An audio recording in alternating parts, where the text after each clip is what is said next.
Vamos a hacer una preguntita al equipo. ¿Sin apoyo del Estado no hay cultura?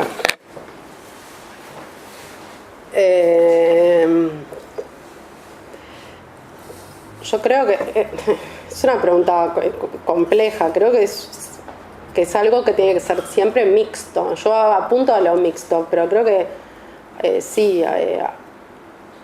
No sería tan tajante decir no hay cultura. Pero es un gran hacedor de cultura. ¿Cine nacional? ¿Habría posibilidad de hacer cine en el Uruguay? Sin el apoyo estatal, quizá menos. Pero sí, lo que pasa es que tiene una intervención el Estado en todo lo que es apoyos muy grande, siempre lo tuvo. Entonces, y no hubo una tradición de políticas mixtas como para que, bueno, los fondos, por ejemplo, de incentivo es algo relativamente reciente, por ejemplo. O sea, que es una especie de ley de mecenazgo, o sea, que en otros lugares eso ya está como más avanzado, quizá o son más viejos, pero no sería tan tajante. No hay cultura, o sí hay cultura, con o sin el apoyo del Estado. Creo que el Estado sí es un hacedor de cultura y es necesario el apoyo del Estado para hacer cultura, pero no es el que hace cultura. No, pero igual, sin hacer una arenga política, yo creo realmente que creo por un tema vital de los años que tengo y más o menos lo que he vivido, y a partir de estos últimos gobiernos, el fomento que hubo a la cultura, yo no lo había visto nunca. Yo sé que no soy tan viejo, pero yo no lo había visto nunca. Y me parece que se logró promover cosas que sin el apoyo del Estado en el contexto uruguayo sería absolutamente imposible. Eso sin duda. O sea, pero lo que voy es que creo que la pregunta, lo que pasa es que es como la pregunta que si te hicieran, bueno, ¿qué tipo de música te gusta? Es como una pregunta demasiado amplia y te la puedes tomar para un lado más filosófico, quizá, claro. Que la cultura no la hace el Estado ni una persona sola. O sea, la cultura es algo más complejo de quiénes son los que la componen y quienes la hacen. Sin duda el apoyo por eso quizá la pregunta tendría que estar formulada desde otro lugar o desde... Que la formula distinto. A ver. Con los nuevos advenimientos de gobiernos neoliberales en la región, ¿sí? Se ve dónde están los recortes de cultura claramente. Es decir, hay un Estado progresista que genera la posibilidad de que haya estas manifestaciones de cultura. Si no lo hubiera este tipo de gobierno progresista, ¿cómo sería? Los ejemplos de la región lo están mostrando. Por ahí viene un poco la pregunta también. Okay. Bueno, yo en eso entonces coincido con lo que dijo, en ese aspecto coincido con lo que dijo Nicolás en cuanto a que en estos últimos 15 años ha habido un cambio importante y sustancial en cuanto a fondos, apoyos, estímulos, creación de diferentes instancias para que se puedan desarrollar proyectos, distintas prácticas. En eso estoy de acuerdo, entonces sí, sin duda con Nicolás.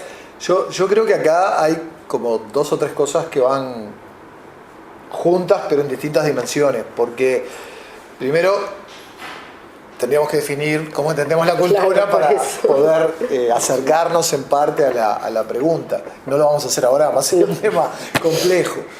Pero sí es real que la aparición de políticas de fomento, y son coincidentes con el gobierno de Frente Amplio, ha permitido un crecimiento sideral de la oferta cultural y sobre todo del acceso al disfrute de la oferta cultural. Independientemente de este desarrollo, Uruguay es un país generoso en creación de productos artísticos culturales, en creación de artistas. Y si uno analiza la historia de Uruguay, Uruguay se conforma como nación con una biblioteca nacional, en un contexto en que General Artigas determina como santo y seña para ingreso a los cuarteles sean los orientales tan ilustrados como valientes. Los 200 años que cumple la biblioteca son los 200 años de la historia del país. Enseguida después, la reforma vareliana, que trajo la obligatoriedad de la educación primaria, además de la laicidad, que es un concepto muy temprano en Uruguay, muy discutido todavía hoy, pero muy temprano. Es como una tradición en cuanto a la importancia de la cultura, quizá.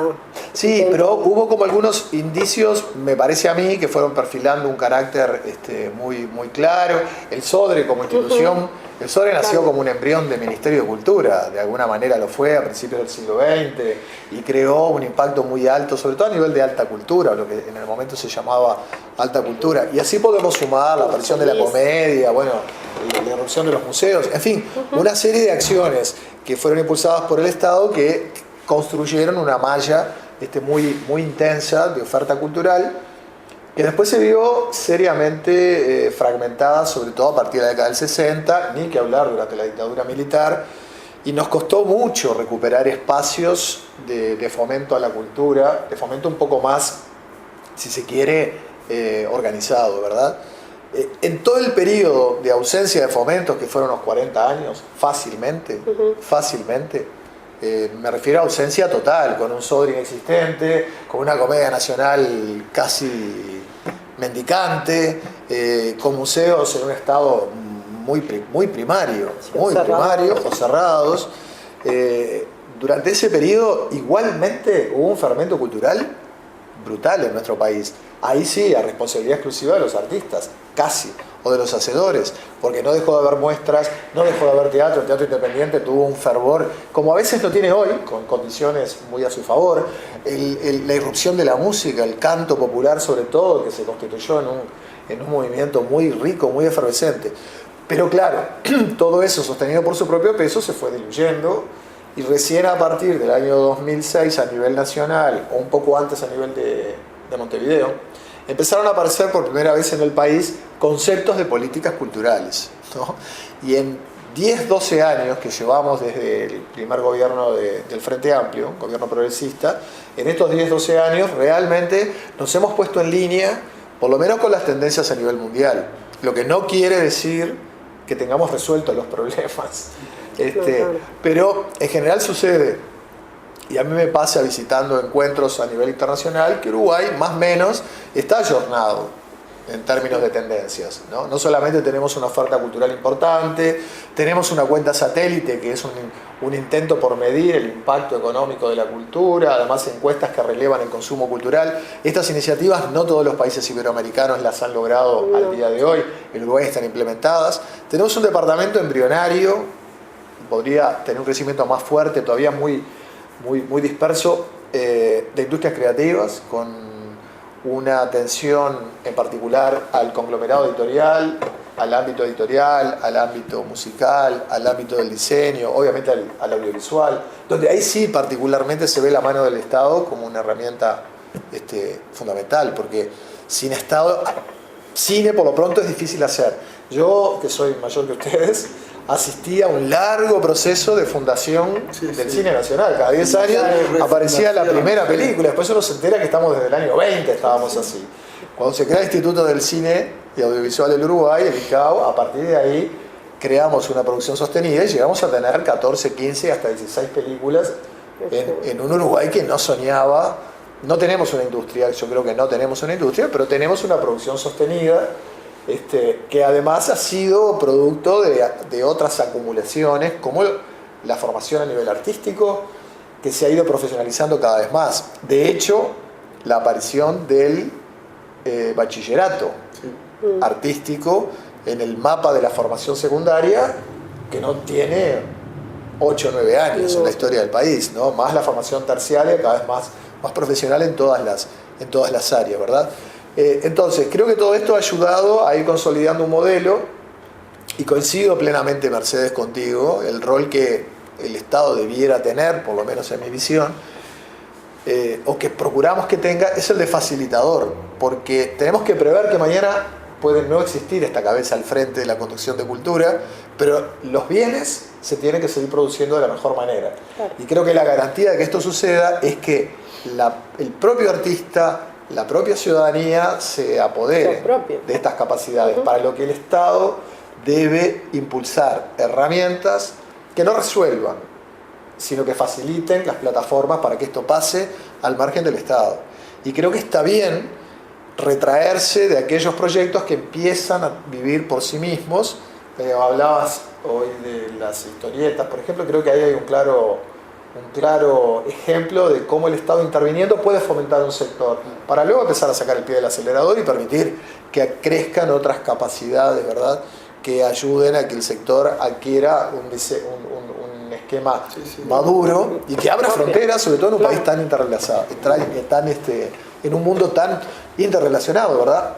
Para un historietista no hay techo. Sí hay que ayudarlo a que realmente encuentre su nicho. Así que yo creo que no estamos a salvo de que todo esto desaparezca, nunca.